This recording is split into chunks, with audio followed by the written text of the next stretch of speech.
Sir physical education का क्या scope है जॉब अपॉर्चुनिटीज़ के हवाले से? वेट लूज करने के लिए एक्सरसाइज, डाइट और मेडिसिन पे कितना डिपेंड करना चाहिए? आजकल लोग ना फास्ट फूड बहुत खाते हैं, cold drinks, bakery items, T, coffee, sugar, salt.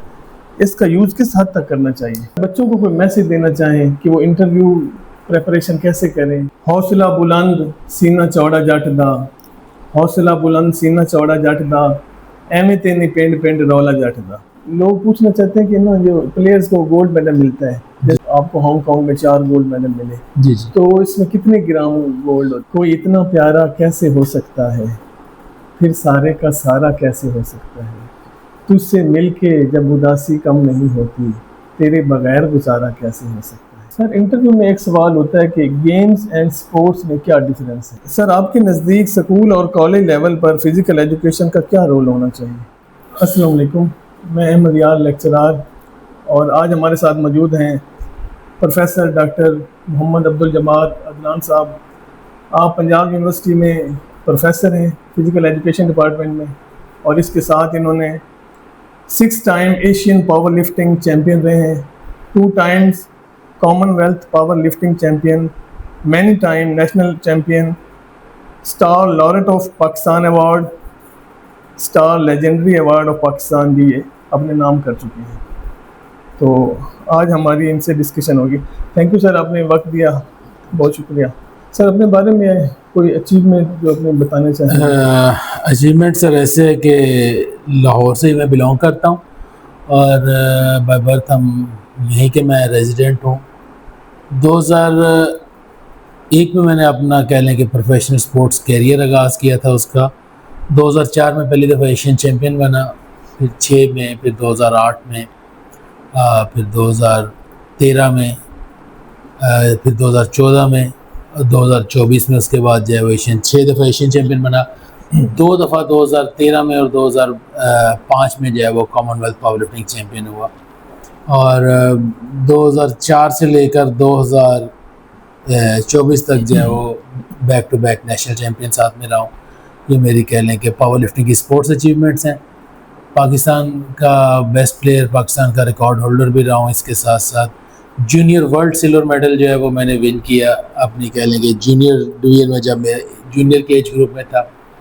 और इसी के साथ साथ एकेडमिक्स के वाले से बात करें तो मेरी पीएचडी स्पोर्ट्स मेडिसिन में है, और मेरी 60+ जो है वो पब्लिकेशन है, जिनमें से एक पेटेंट भी है, और उसके अलावा 4 बुक्स जो हैं वो अभी तक मैं लिख चुका हूँ स्पोर्ट्स के हवाले से। और इसके साथ अगर साथ में बात करें तो इन सारी अचीवमेंट के बिहाफ के ऊपर मुझे star laureate of Pakistan award, star legendary award of Pakistan मिले, और प्रेसिडेंट अवार्ड के लिए मैं नॉमिनेटेड हूँ। मोस्ट प्रोबेबली जो है वो अपकमिंग डेज में जो है वो रिसीव करूँगा इंशाल्लाह। सर पावर लिफ्टिंग में चमकता सितारा हैं, पाकिस्तान के हीरो, मुल्क व कौम का फ़ख्र हैं आप। हौसला बुलंद, सीना चौड़ा जट दा, हौसला बुलंद, सीना चौड़ा जट दा, एवें ते नहीं पिंड पिंड रौला जट दा। झपटना पलटना, पलट कर झपटना, लहू गर्म रखने का है एक बहाना। आप पावर लिफ्टर चैम्पियन हैं और इकबाल की शाहीन हैं। अल्लाह इनको सलामत रखे और इसी तरह ये मुल्क व कौम का नाम रोशन करते रहें। सर आपके नज़दीक स्कूल और कॉलेज लेवल पर फिज़िकल एजुकेशन का क्या रोल होना चाहिए? सर जहाँ तक मैं समझता हूँ कि ये कोर कंपोनेंट है किसी भी कह लें कि स्पोर्ट्स के वाले से। पंजाब स्पोर्ट्स बोर्ड के साथ मैंने प्रोविंशियल स्पोर्ट्स पॉलिसी के ऊपर काम किया, और उसके मेजर जो की एलिमेंट्स हैं वो सारे के सारे जो है वो इसी के ऊपर फोकस करते हैं कि आपकी ग्रास रूट के लेवल के ऊपर जो है वो फिज़िकल एजुकेशन जो है वो एज एन एजुकेशन यानी कि डिसिप्लिन के तौर पर, एकेडमिक डिसिप्लिन के तौर पर भी पढ़ाई जानी चाहिए, और इसको पार्ट एंड पार्सल होना चाहिए, जो कि डॉक्यूमेंट्स में तो हमारे पास मौजूद है। प्रैक्टिकली हमारे स्कूलों में ये चीज़ जो है वो आहिस्ता आहिस्ता डेवलप होती चली जा रही है, लेकिन वो लेवल नहीं है जिससे हम ये कह सकें कि आप सेहतमंद माशरे को प्रमोट कर सकते हैं। ठीक है, तो सेहतमंद माशरे के लिए, सेहतमंद नस्लों के लिए फ़िज़िकल एजुकेशन जो है वो हम समझते हैं कि स्कूल और कॉलेज हर जगह पे पार्ट एंड पार्सल होनी चाहिए। कोई खेल खेला न वर्जिश की है, तेरी ज़िंदगी भी कोई ज़िंदगी है। सर एआई के इस्तेमाल से फिज़िकल एजुकेशन में क्या चेंजेस एंड इम्प्रूवमेंट आ सकते हैं? सर जो प्रोफेशनल स्पोर्ट्स है उसमें तो एआई के हवाले से बहुत फ़ायदा हो रहा है। लेकिन हम जिसको कह सकते हैं ग्रास रूट लेवल के ऊपर हमारा बच्चा जो है वो एआई की बदौलत अपनी ई स्पोर्ट्स की तरफ जाता चला जा रहा है, ग्राउंड एक्टिविटी को जो है वो कह लें कि छोड़ता चला जा रहा है, जो कि इसका कह सकते हैं कि एक तरफ से नुकसान हमारे पास हो रहा है। गो कि दुनिया में हर चीज़ जिद्दत जो है वो फ़ायदा के लिए होती है।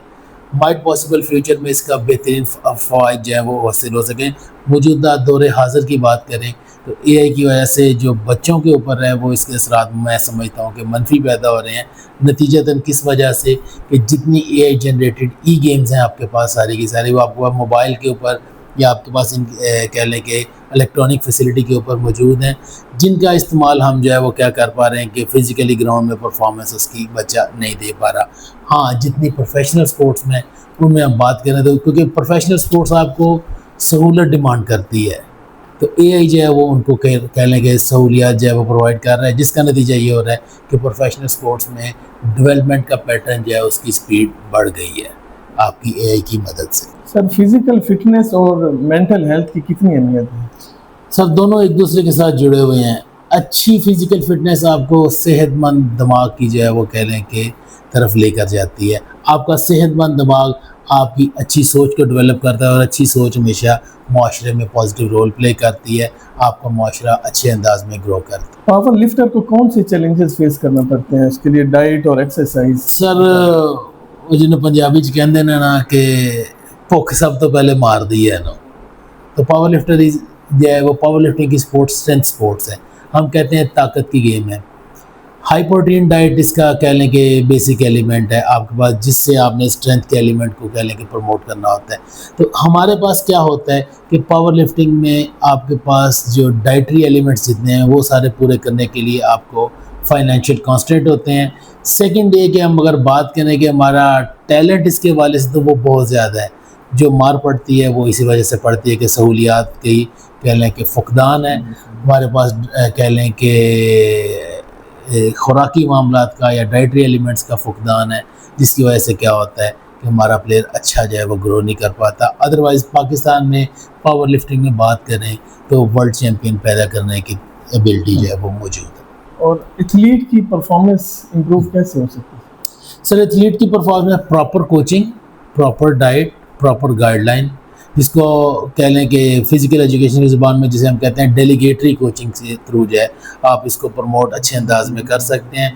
डेलीगेटरी कोचिंग में हमारे पास फिजियोलॉजिकल, फ़िज़िकल, साइकोलॉजिकल एलिमेंट्स सारे के सारे आप कवर करते हो, सोशियोलॉजिकल इवन एलिमेंट्स जो है वो कवर करते हो, फाइनेंशियल एलिमेंट्स कवर करते हो, जिसमें एक अच्छा कोच जिसमें ये खूबियाँ मौजूद हैं और जो फाइनेंशियली अपने प्लेयर को प्रमोट करवा सकता है या कर सकता है, वो प्लेयर हमेशा जो है माशरे में ग्रो करता है और अच्छे रिजल्ट जो है वो लेकर आता है। जो स्टूडेंट सर एमफिल और पीएचडी में आना चाहते हैं तो उनके लिए आप क्या मैसेज गाइडलाइन देना चाहिए? सर मोस्ट प्रोबेबली हमारे पास ये होता है कि एमएससी पास बच्चे या बीएस 4 ईयर डिग्री प्रोग्राम वाले बच्चे वो सारे के सारे आते हैं। जब इसका कह लें कि हमारे पास सिलेक्शन प्रोसेस स्टार्ट होता है एमफिल या पीएचडी का, तो बेसिक फिज़िकल एजुकेशन या बेसिक स्पोर्ट्स साइंसेज इसकी वो तैयारी कम करते हैं। तो जो तैयारी कर जाते हैं, जो उसकी प्रिपरेशन कर जाते हैं, कि जितने भी बीएस में उन्होंने सब्जेक्ट्स पढ़े होते हैं, चाहे एमफिल में एडमिशन लेना है चाहे पीएचडी में लेना है, मैं दोनों के हवाले से बात करूँगा कि basic physical education, basic sports sciences अच्छे से डिटेल में पढ़ने के बाद सेकंड ये है कि आप अपनी जो है वो रिसर्च की अप्रोच को जो है वो बेहतर कर लें, आपका एमफिल पीएचडी में डैम श्योर दाखिला हो जाता है। जो रह जाते हैं मैं समझता हूँ कि इन दो ही फैक्टर्स में वो कमज़ोर होते हैं तो पीछे रह जाते हैं। अदरवाइज़ जो है वो हमारे पास कह लें कि इसमें एडमिशन लेने के लिए आपको जो बेसिक फंडामेंटल सब्जेक्ट्स हैं 8 से 10 सब्जेक्ट हैं, उनको अच्छे तरीके से आप प्रिपेयर कर लें, आपका एडमिशन जो है वो हो जाता है। सर जो बीएस में लड़के आते हैं कैंडिडेट्स स्टूडेंट्स जी तो मोस्टली का बैकग्राउंड उर्दू होता है, एफए बीए वाले एडीपी में, तो आगे इंग्लिश मीडियम में सारे कोर्स हैं, तो उनके लैंग्वेज बैरियर बड़ा मसला है। तो आपको नहीं समझते कि इंग्लिश मीडियम वालों की भी कुछ सीटें होनी चाहिए एफएससी बीएससी वालों की? सर एफएससी वालों के लिए 20 नंबर एक्स्ट्रा हैं कहीं भी एडमिशन के लिए। मोस्टली पंजाब में जितनी यूनिवर्सिटीज़ को मैं जानता हूँ सारों में 20 नंबर एफएससी और बीएससी वालों के लिए एक्स्ट्रा उनको ग्रेस मार्क्स दिए जाते हैं एडमिशन के टाइम के ऊपर। दूसरी बात यह है कि मीडियम ऑफ इंस्ट्रक्शन जिसको हम बात करते हैं, एमओआई जिसे हम कहते हैं, वो सारे का सारा थ्रू आउट इंग्लिश है, क्योंकि इंटरनेशनली जब भी हमारा बच्चा यहाँ से पाकिस्तान से बाहर जाता है तो वो कह लें कि मीडियम ऑफ इंस्ट्रक्शन उसका इंग्लिश होता है तो वो अच्छे अंदाज में वहाँ पे कॉप अप कर पाता है, अदरवाइज़ जो है वो नुकसान का शिकार होता है। तीसरी बात जो आपने कही कि उर्दू मीडियम से आते हैं और इंग्लिश मीडियम की तरफ स्विच करना पड़ता है, तो वो ऑलमोस्ट अब पाकिस्तान पूरे में जितने भी सब्जेक्ट्स हैं सभी में आपके पास मीडियम ऑफ इंस्ट्रक्शन इंग्लिश है, सिवाय बेसिक कह लें सब्जेक्ट उर्दू बेसिक के जो उर्दू में ही रहना है, फ़ारसी बेसिक है तो वो फ़ारसी में ही रहना है, जो लैंग्वेज सब्जेक्ट हैं वो उसी में रहते हैं, बकाया सारे जो हैं वो हमारे पास इंग्लिश में कन्वर्ट हो चुके हैं। और ये कह लें कि ज़माने की ज़रूरत भी है और कह लें कि माशरे में ग्रो करने के लिए या इंटरनेशनली एटलीस्ट आपको अच्छे अंदाज में जाने के लिए आपकी ये ज़रूरत है। दूसरे लफ्ज़ों में अगर हम बात करें तो आप फिर उर्दू को या अपनी नेशनल लैंग्वेज को इस हद तक प्रमोट करें कि दुनिया आपके पीछे हो, तो उसके लिए हमें फिर उर्दू पे काम करने की ज़रूरत है, ना कि मीडियम ऑफ इंस्ट्रक्शन को क्रिटिसाइज़ करने की ज़रूरत है। तंगदस्ती अगर ना हो सालिक, तंदुरुस्ती हज़ार नेमत है, अब फ़कत आदतों की वर्जिश है, खूब लिखा है हमारी किस्मत में। सर पावर लिफ्टिंग में आपके फेवरेट कौन कौन है? सर पावर लिफ्टिंग में अगर बात करूं तो एवरग्रीन पाकिस्तानी एक पावर लिफ्टर है रिजवानुल्ला खान लोधी, अभी रिसेंट परसों पाकिस्तान चैम्पियन होके गए हैं।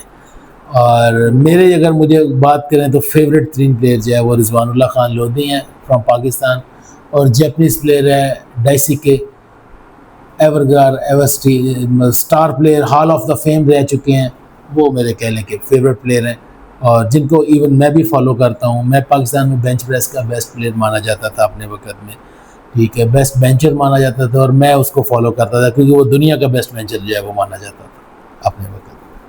सर आजकल ज़्यादा बच्चों का रुझान वो क्रिकेट, फुटबॉल और वॉलीबॉल की तरफ है जी, तो आप कौन सी जो है ना गेम्स फ्यूचर उनका जो है ना ब्राइट देखते हैं, कौन सी गेम्स का फ्यूचर? सर जो मौजूदा इस वक्त दौर पाकिस्तान में चल रहा है, आपके पास एलीट क्लास सारी की सारी स्ट्रेंथ स्पोर्ट्स की तरफ जो है वो जाना चाहती है।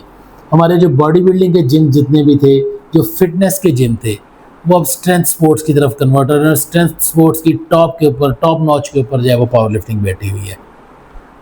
हालात मतलब हम कह सकते हैं कि ये रिसेंट नेशनल पावर लिफ्टिंग परसों जो है वो ख़त्म हुई है और इस पावर लिफ्टिंग में आपके पास जितने पाकिस्तान के अच्छे बॉडी बिल्डिंग के क्लब थे सभी के पावर लिफ्टिंग के यूनिट्स हैं वो खेलने के लिए आए हैं, पावर लिफ्टिंग के प्लेयर्स हैं वो खेलने के लिए आए हैं। तो with the passage of time power lifting बड़ी स्पीड के साथ प्रमोट हो रही है।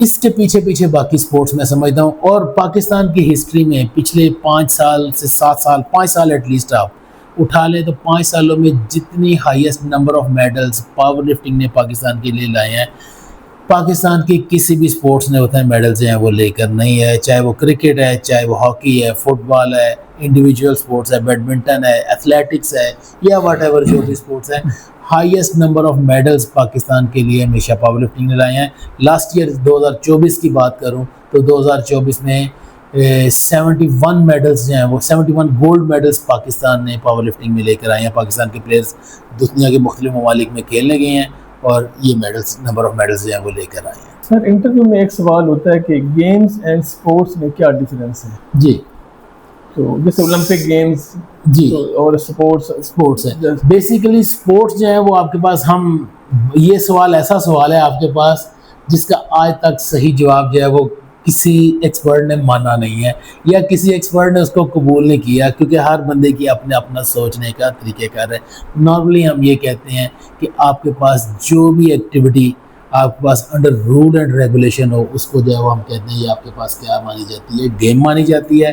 और स्पोर्ट्स वो है कि जिसको हम लेयर एक्टिविटी के तौर पर भी कर सकते हैं, गो के रूल एंड रेगुलेशन में कर सकते हैं, ठीक है, उसको भी कर सकते हैं, लेकिन उसको एज ए लेयर एक्टिविटी हम मानते हैं, जिससे उसकी प्रोफेशनल स्पोर्ट्स की तरफ हम जाते हैं तो हम कहते हैं कि you are going to perform the game, आप जो है वो गेम एक्टिविटी की तरफ जो है वो जा रहे हैं। जब आप किसी भी स्पोर्ट्स को ऑर्गेनाइज कर ले तो हम कहते हैं कि ये आपकी क्या है under specific rule and regulation, तो हम कहते हैं ये आपकी गेम में जो है वो कन्वर्ट हो चुकी है। सर फिजिकल एजुकेशन का क्या स्कोप है जॉब अपॉर्चुनिटीज़ के हवाले से? सर हाईएस्ट जॉब जो कह लें, हाईएस्ट पेइंग जॉब इस वक्त प्राइवेट सेक्टर में आपके पास फिज़िकल एजुकेशन है। गवर्नमेंट सेक्टर में जब भी आपके पास नंबर ऑफ़ जॉब्स जब तक आ रही थी, आज से कोई 1.5-2 साल पहले तक जब तक जॉब्स आ रही थी पब्लिक सेक्टर में, तो सबसे ज़्यादा जो है वो कह लें कि इसी के ऊपर आपकी जॉब्स होती थी। अराउंड 50-55 जो है वो लेक्चरर हर साल जो है वो भर्ती हो रहे थे। इस वक्त तो खैर सरकारी सतह पर जॉब्स आ नहीं रही। प्राइवेट सेक्टर में सर ये सिचुएशन है कि हमारा बच्चा ग्रेजुएट होते साथ ही वेरी नेक्स्ट मोमेंट बड़े अच्छे पैसों के ऊपर जो है वो प्राइवेट सेक्टर में चला जाता है और विद इन एन ईयर जो है वो 1 लाख से प्लस जो है वो हो जाता है, एक्सीड कर जाता है, अच्छे पैसे कमाना शुरू कर जाता है, जो कि किसी भी बेसिक फंडामेंटल सब्जेक्ट में बॉटनी, ज़ूलॉजी, केमिस्ट्री या वट एवर जो भी आप जो बेसिक फंडामेंटल नॉलेज के सब्जेक्ट हैं उनमें आपके पास ये सिचुएशन मौजूद नहीं है। तो हाईएस्ट कह लें कि पेइंग जॉब और स्पीडीली अवेलेबल जॉब जो है वो आपके पास फिजिकल एजुकेशन में पाई जाती है इस मौजूदा दौर में भी। सर वेट लूज करने के लिए एक्सरसाइज, डाइट और मेडिसिन पे कितना डिपेंड करना चाहिए? सर इसमें हम बात करते हैं कि अराउंड 60 to 70% जो है वो आपकी डाइट कंसिडर की जाती है, 30 to 40% जो है वो आपकी एक्सरसाइज जो है वो कंसिडर की जाती है। हाई प्रोटीन डाइट, लो carbohydrate diet, low fat diet या एक नया पैटर्न जिसे हम मानते हैं आपके पास कीटो डाइट का जो है वो चलता है। ये डाइट पैटर्न्स जो हैं वो आपके पास जो है वो अडॉप्ट किए जाते हैं, साथ में एक्सरसाइज को ऐड ऑन किया जाता है और आप जल्दी वेट लूज़ की तरफ चले जाते हैं। बेसिकली वेट लूज़ में हम कहते हैं कि आपका energy intake versus expenditure of the energy, इसका डिफरेंस जो है वो आपका कैलकुलेट कराता है कि जितनी आपका इनटेक जो है वो आपके एक्सपेंडिचर से हमेशा कम होना चाहिए ताकि आप क्या कर सकें जो है वो वेट लूज़ की तरफ जा सकें। हाई प्रोटीन डाइट आपकी मेटाबॉलिज्म को तेज़ करती है, नतीजतन क्या होता है आप हाई मेटाबॉलिक रेट के ऊपर आपकी बॉडी परफॉर्म करती है और आप जल्दी वेट लूज़ की तरफ जाना शुरू कर देते हैं। सर वेट गेन करने के लिए क्या डाइट और एक्सरसाइज, जिस तरह लोग पुलिस में जाना चाहते हैं वो 36-33 मांगते हैं जी, उसके लिए हम जो है वो नॉर्मली कहा जाता है कि आप वेट ट्रेनिंग करें, मसल बिल्डिंग एक्सरसाइजेज करें। मसल बिल्डिंग एक्सरसाइजेज जो हैं वो डिमांड करते हैं क्योंकि जब भी आप मसल बिल्डिंग एक्सरसाइज करेंगे मसल वियर एंड टियर आपका बढ़ जाता है। उसको रिकवर करने के लिए आपको अच्छी डाइट जो है वो कह लें कि डाइट का इंटेक करना चाहते हैं और उसमें भी हम कहते हैं कि ज़्यादातर आपके पास जो है वो प्रोटीन और कार्ब्स का कॉम्बिनेशन जो है वो यूज़ किया जाता है, वो आपके मसल की बिल्डिंग जो है वो उसको प्रमोट करता है। तो वेट ट्रेनिंग जो है वो मददगार होती है, जिम एक्सरसाइजेज मददगार होती हैं, साथ में डाइट अपना अच्छे कार्ब, फैट और प्रोटीन जो है वो साथ में ऐड ऑन किया जाए और उसकी मदद से आप क्या करते हैं एक्सरसाइज आपके वेट को गेन करवा देती है। कौन से जो फ़ायदेमंद वेट है, जो लीन वेट जिसे हम कहते हैं, जो आपकी सेहत में इजाफे की वजह बनता है। सर आजकल लोग ना फास्ट फूड बहुत खाते हैं, cold drinks, bakery items, T, coffee, sugar, salt, इसका यूज़ किस हद तक करना चाहिए? सर जो कह लें कि हमारा लाइफस्टाइल है वो सारे का सारा तो फोर्टिफाइड फूड के ऊपर है। हम अपनी नेचुरल डाइट से हट के फोर्टिफाइड डाइट के ऊपर जो है वो शिफ्ट हो चुके हैं और वो fortified diet slow digesting process को, डाइजेशन प्रोसेस उसका स्लो है, उसका न्यूट्रिशियस वैल्यूज़ कम है आपके पास और वो आपको कह लें कि ओल्ड एज की डिजीज़ की तरफ जो है वो जल्दी लेकर जाती है, जिसमें हमारे पास ब्लड प्रेशर आ जाता है, डायबिटीज़ आ जाती हैं, हाई कोलेस्ट्रॉल लेवल आ जाता है, कार्डिक डिजीज़ दूसरी आ जाती हैं या जिसको हम मोटापा कह सकते हैं वो हमारे पास आ जाता है। ये सारे फैक्टर फोर्टिफाइड डाइट की वजह से हमारे पास जल्दी आते हैं। डाइट का बेसिक थंब रूल जो हमारे आबाओ अजदाद करते थे कि हाई फाइब्रस और क्वालिटी फ़ैट वाली डाइट जो है वो हम ज़्यादा इस्तेमाल करते थे। नॉर्मल सेहत के लिए हाई फाइब्रस डाइट और क्वालिटी फ़ैट वाली डाइट जो है उसका इस्तेमाल करें। तो कहते हैं ए साउंड बॉडी है साउंड माइंड, तो आपको देखकर वाकई यकीन होता है कि आप माशाल्लाह प्रोफेसर भी हैं और खेलों में भी अपना नाम। बस ये मैं जब भी कभी इंटरव्यू देता हूँ तो मैं हमेशा यही कहता हूँ ये मेरे माँ बाप की कदमों का सदका है, ये उनकी दुआ और उनके करम नवाजी की वजह से अल्लाह ने ये सारी इज़्ज़तें और ये सारे मुकाम दिए हैं। ये मेरे माँ बाप के कहने सदका है, तो मैं उसकी उन्हीं के सदके के तहत अल्लाह ताला ने मुझे यहाँ पे खड़ा किया हुआ। आपके लिए सर एक शेर है, कोई इतना प्यारा कैसे हो सकता है, फिर सारे का सारा कैसे हो सकता है, तुझसे मिल के जब उदासी कम नहीं होती, तेरे बगैर गुजारा कैसे हो सकता है। सर बच्चों को कोई मैसेज देना चाहें कि वो इंटरव्यू प्रेपरेशन कैसे करें, उनको इम्प्रेस कर सके पैनल को? पैनल का सर इंटरव्यू के हवाले से मेरे बहुत सारे शागिर्द हैं जो पब्लिक सर्विस मिशन के थ्रू सेलेक्ट हुए हैं और उनको तैयारी भी करवाता हूँ। हमेशा मेरा फोकस होता है कि पहला फोकस आप बेसिक सब्जेक्ट को अच्छे तरीके से, बेसिक फंडामेंटल सब्जेक्ट में 10 से 12 सब्जेक्ट आ जाते हैं जिसमें nutrition, scientific coaching, sports psychology, exercise physiology, sports medicine, trauma and rehabilitation और स्पोर्ट्स सोशियोलॉजी और कह लें कि थ्योरी ऑफ गेम्स में 3 से 4 गेम्स आपकी जो है वो फिंगर टिप्स के ऊपर होनी चाहिए। ये 8 सब्जेक्ट के बाद 9वां और 10वां आपके पास जो है वो करंट अफेयर्स और जनरल नॉलेज है। अगर आपके ये 10 एलिमेंट्स अच्छे तैयार हैं तो किसी भी सिलेक्शन बोर्ड के प्रोसेस में आप रह नहीं सकते। आप 100% मैं समझता हूँ कि श्योर शॉट है कि आप सिलेक्ट हो जाएंगे। बकाया मुकद्दर है आपके, जैसे अल्लाह ताला बंदे को कह लें कि परवरदिगार ने चलाना हो, उसकी वजह से कोई मामला अल्लाह की करम नवाजी में कह लें कि उसी के रहमत से ही सारा कुछ होना होता है। अल्लाह की रज़ा ना हो तो फिर जो है वो कह नहीं हो सकते। लेकिन ये 8-10 सब्जेक्ट आप अच्छे तरीके से और इनके कोर में इनकी डेप्थ आपको पता हो, एक अच्छे तरीके से तैयार करना है, जिसको हम कहते हैं कि ये रट्टा लगा लिया, वो नहीं। जब आपको उसका फंडामेंटल नॉलेज होगा, आपको उसकी जो है वो प्रॉपर फिलोसफिकल अप्रोच बिल्ट होगी। एक सब्जेक्ट मिस कर गए और रिसर्च मेथडोलॉजी, जब ये आपकी इनकी प्रैक्टिकल अप्रोच बिल्ट होगी, इनकी फिलोसफिकल अप्रोच बिल्ट होगी, आप बड़ी आसानी से किसी भी सिलेक्शन बोर्ड में किसी भी इंटरव्यू में जो है वो आप इसको पास कर सकते हैं और अच्छे ग्रेड्स के ऊपर पास कर सकते हैं। सर, लोग पूछना चाहते हैं कि ना जो प्लेयर्स को गोल्ड मेडल मिलता है, जैसे आपको हांगकांग में 4 गोल्ड मेडल मिले, जी जी, तो इसमें कितने ग्राम गोल्ड होता है? सर इसमें कोई गोल्ड मेडल नहीं होता। अगर ये सारे गोल्ड मेडल मिलते होते तो मेरे पास इस वक्त 126 गोल्ड मेडल है।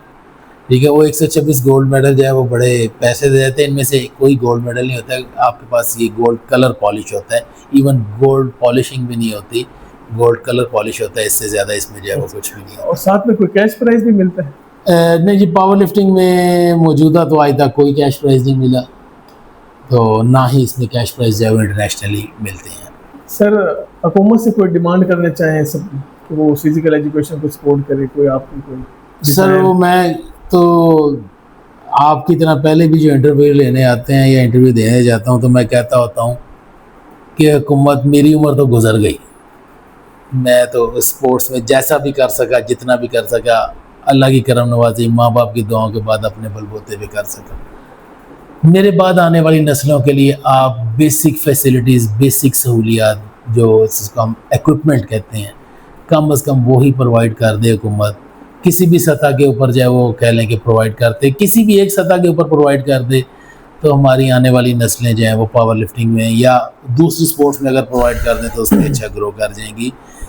इससे ज़्यादा हुकूमत से कुछ मांगने की तवक्को भी नहीं है और उम्मीद भी नहीं है। कम अज़ कम इतना कर दें कि आप जो है वो बेसिक नेसेसिटीज़ ऑफ इक्विपमेंट जो है वो स्पोर्ट्स का पूरा करना शुरू कर दें।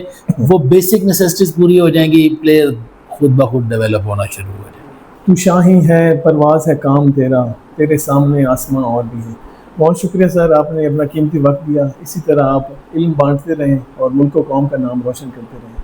Thank you very much.